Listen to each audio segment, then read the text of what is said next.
Olá, meu irmão, minha irmã, boa noite. Um prazer, uma alegria estar aqui, me comunicando com você do curso da História da Liturgia. Eu, Padre Raimundo, pároco da paróquia de São João 23 e padre assessor diocesano da liturgia. É um prazer, uma alegria estar aqui com você nesta segunda-feira, a nossa sexta aula, que vamos continuar aquele assunto da semana passada, que é o assunto de uma nova fase da estruturação da liturgia. Vamos resgatar a liturgia romana clássica, simples, bela, sem muitos espetáculos. Ela, a partir do contato com outras culturas, a partir também da união entre igreja e Estado, acontece que os rituais romanos, os roteiros litúrgicos romanos, entram em contato com a liturgia da antiga França, chamada Gália, e também da Germânia, a Alemanha.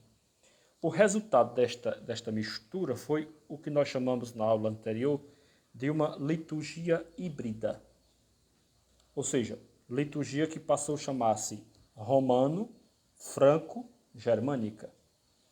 E eu falava na última aula de alguns aspectos que a liturgia clássica, em contato com estas culturas e essas liturgias, por exemplo, a galicana e a germânica, ganhou coloridos diferentes. O interessante é que depois, com estas peregrinações romanas, os próprios imperadores, as coroações, a união do papado com as monarquias, esta liturgia que foi se configurando voltou para a cidade de Roma, para a liturgia de Roma. Então nós podemos dizer assim, mas como foi possível isso? Foi possível por causa da influência religiosa e também política da união do Papa com as monarquias. Então a questão dos governos, as monarquias, os principados, os reis, era muito unida à igreja.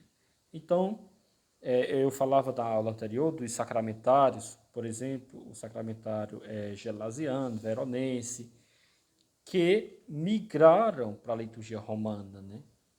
E não somente mudaram algo na celebração da missa, mas também influenciou a mentalidade. Por exemplo, eu citava o tanto de vezes que se pede perdão na missa,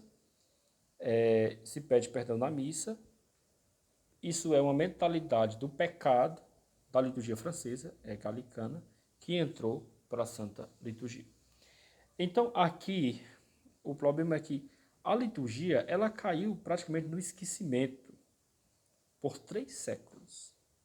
Nós vamos passar um raio do século VIII, o nono e o século de ferro, chamado, que foi o século X. Então, após este tanto de tempo sem uma liturgia, sem uma atenção especial à liturgia, acontece que agora o Papa vai tentar dar uma atenção. E o primeiro Papa que deu esta atenção foi Gregório VII, ou a famosa Reforma Gregoriana. Veja que o esforço do Papa era tentar recuperar aquela liturgia romana clássica.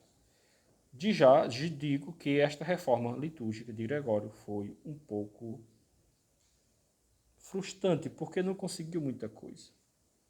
Veja que a este raio de altura da história da igreja e da liturgia, o que mais caracteriza estes últimos séculos que citei é a desmoralização dos padres. O clero ele se transformou num feudo de gente interesseira, rica, que vivia muito pouco para a igreja. Então, qual foi a intenção do Papa Gregório VII? Vamos moralizar, vamos corrigir o clero, os padres, os ordenados, para tentar arrumar a liturgia. Aí diz assim, aqui no nosso estudo diz assim, Gregório VII tomou a firme decisão de promover uma ampla e profunda reforma da liturgia, moralizar o clero e aumentar o apreço pelo sacerdócio, já que a fama dos padres não estava muito boa. Nesse contexto, por causa que tinha que arrumar o padre, entrou a moralização também da liturgia. A liturgia, apesar da sua dignidade e santidade, ela era coisa de padre. o padre rezava a missa, era a missa do padre. Então, isto também é de um período assim. A falta de conhecimento, de estudo histórico, pensava-se uma liturgia que depende exclusivamente do sacerdote. Como se vê, esse trabalho de moralizar o clero, reforça-se uma monopolização da liturgia que concordou com o que se tinha herdado da liturgia franco-germânica, onde o padre ele é o centro da atenção da liturgia. Então, as percas. Perdeu-se de vez o caráter comunitário da ação litúrgica, buscando centralizar na pessoa do ministro sagrado toda a força da liturgia.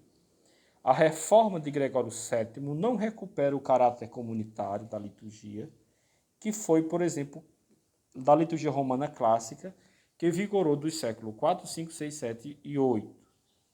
Então, nós podemos dizer que esta tentativa de Gregório VII foi frustrante porque não conseguiu seus objetivos.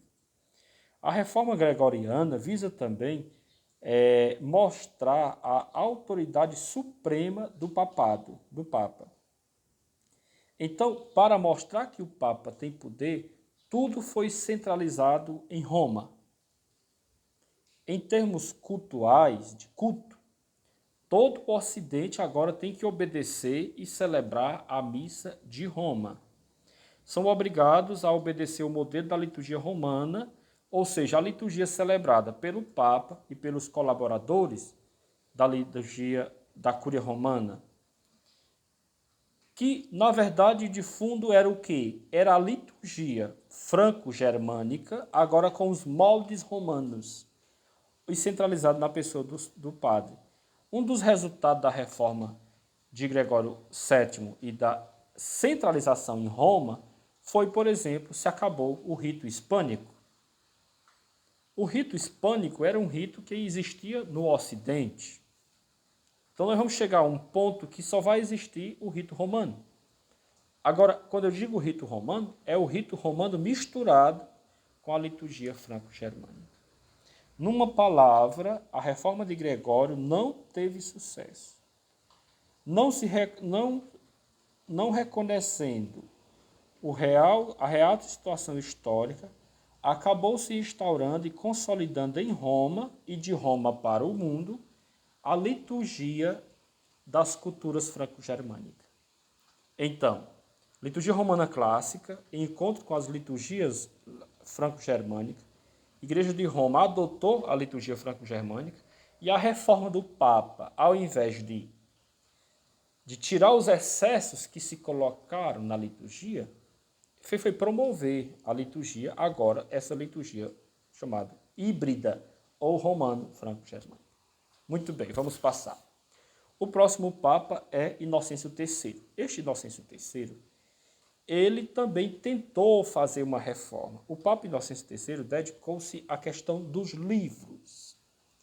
Os livros litúrgicos. E aqui vem uma grande história que vou contar, resumidamente, a história do missal romano. Ele codificou com a centralidade de Roma e o ritual usado pelo Papa e pela Cúria Romana. Por isso que se chamava Missal segundo a Cúria Romana, Liturgia das Horas segundo a Cúria Romana. Então, embora se tendesse à liturgia romana clássica, essa era a intenção de recuperar, o resultado continuou a reforma de Inocêncio III. O legalismo, o rubricismo, o alegorismo e o pietismo. Eu vou devagar. Com essa centralização romana e agora a liturgia deixando de ter vários livros, por exemplo, o livro do presidente, o roteiro, o livro do leitor, o lecionário, o livro do cantor, o antifonário, a salmo no gradual, o livro do diácono, o evangeliário. Tudo isso foi tornado um livro só, chamado o Missal Pleno. Pleno por quê? Ele já tem tudo. Ele tem as antífonas, ele tem as leituras, tem tudo. Então não precisa ter outra coisa.